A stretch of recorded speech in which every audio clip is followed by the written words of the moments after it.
Ça, c'est le quatrième exercice concernant les bobines d'inductance L.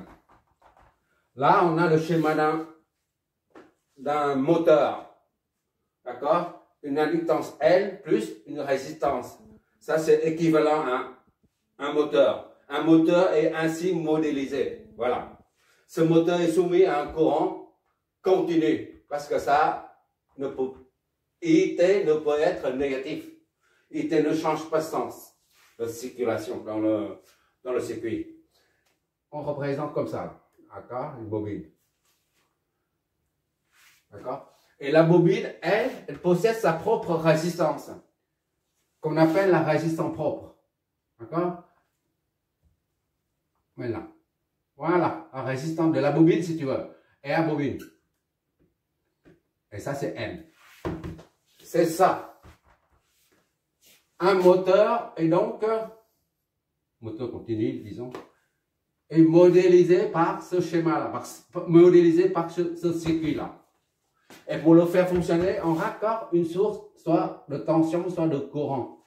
D'accord? Soit une source de tension, soit une source de courant. D'accord? Là, ici, en l'occurrence, on a une source de courant indépendante. D'accord? Voilà. C'est un moteur, en fait. Oh.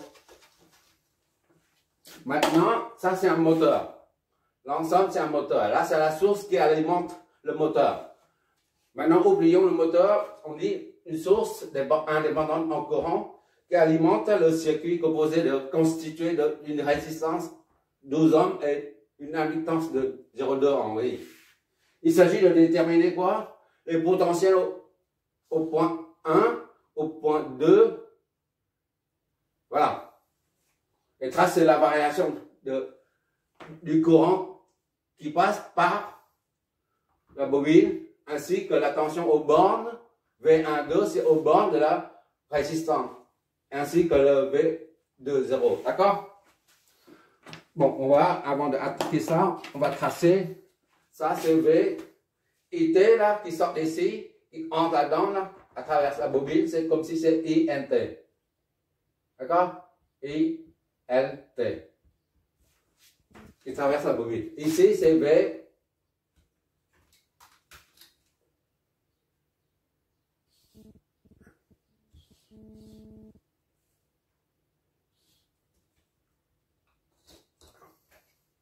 V1, 2.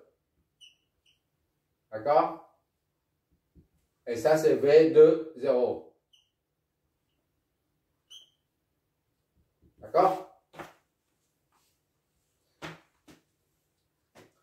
Ça, plus ça, ça donne la tension aux bornes. C'est-à-dire, le potentiel au point A représente la tension aux bornes de la source de courant. D'accord?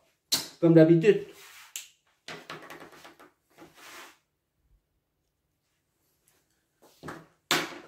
Bon, on y va pour traiter ce problème. On a une seule formule fondamentale à appliquer.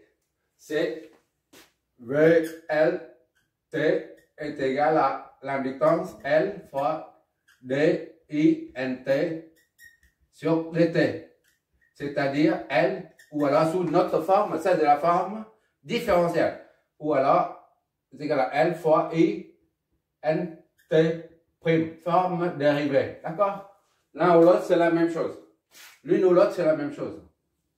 J'ai un problème avec le français. Là, le masculin, féminin, tout ça, je ne suis pas encore habitué. Il me faut des années encore pour. Bon. Puisqu'il s'agit de déterminer les potentiels, on va chercher le potentiel au point de V20. Et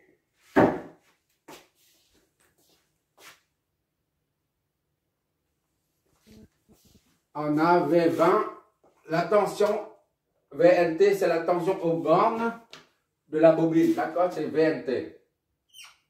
NT. D'accord? V20 est égal à VNT. T est égal à VNT. D'accord? Donc, on met, V20, c'est la même chose que V2T moins V0T est égal à VNT. D'accord? On décompose V20T en potentiel. Ça c'est 0. Ici, là, 0. Tout le temps, quelle que soit la variable T, elle est 0. C'est-à-dire, V2T moins 0 est égal à VNT. Soit V2T, VNT est égal à V2T. D'accord? 1. On met ça, VNT, on remplace là-dedans. Donc, V2T est égal à NI NT. On prend cette forme de la tension VNT, on ne prend pas ça parce qu'on n'a pas à chercher le courant. Si on cherche le courant qui traverse la bobine, il faut intégrer INT. Mais ici, on a le courant là. On cherche la tension, il suffit de prendre la dérivée du courant pour obtenir la tension aux bornes. D'accord? Il n'y a pas d'intégration à faire. Le courant, il est là. On n'a pas à chercher le courant. D'accord? C'est pour ça qu'on ne prend pas cette forme. On prend celle-là. D'accord?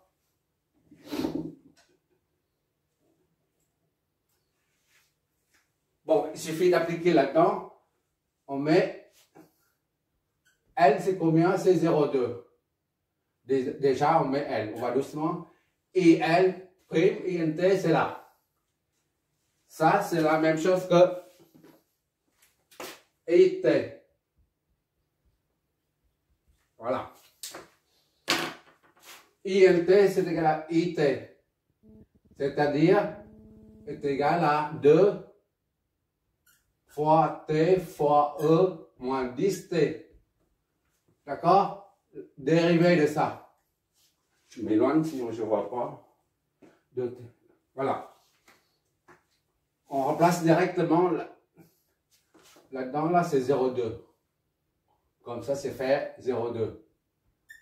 Henri. D'accord? On remplace là-dedans. 0,2. Henri. Alors, ça fait 0,4. T, E, moins 10T. Tout ça dérivé. D'accord? V de T est égal à 0,4 fois U prime V plus U V prime. D'accord? Je m'éloigne. Soit 0,4 fois 1E moins 10T, d'accord? Plus la dérivée de ça, ça donne moins 10. Moins 10 T fois la fonction initiale. Voilà. Ça nous donne V de T. Et donc est égal à 0,4 E moins 10T. D'accord? Moins 10T. E moins 10T. C'est-à-dire, on met ça en facteur.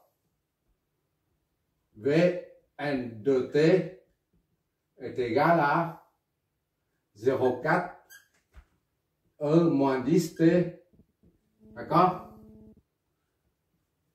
1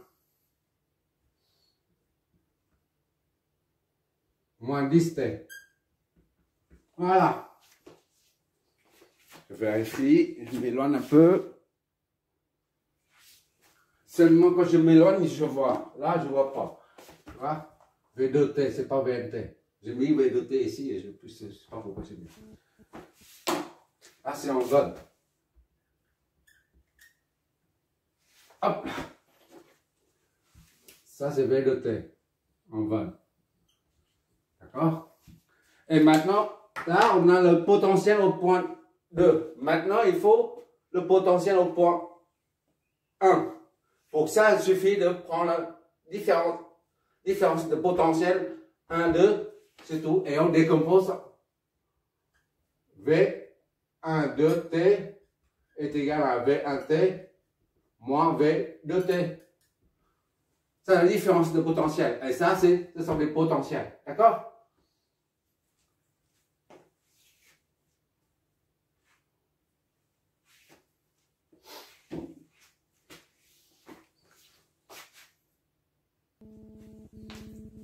Ça est égal à la loi d'Ohm, RI, R, ILT.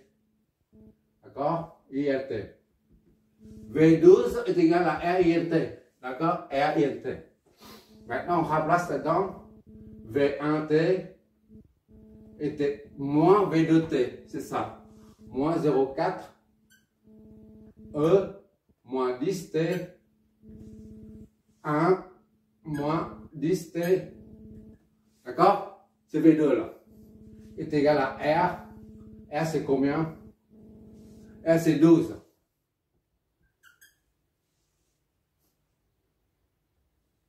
12, R, ILT, c'est fois 2, T fois E moins 10T. D'accord? Bah, il suffit de passer là, ça de l'autre côté, ça fait 24.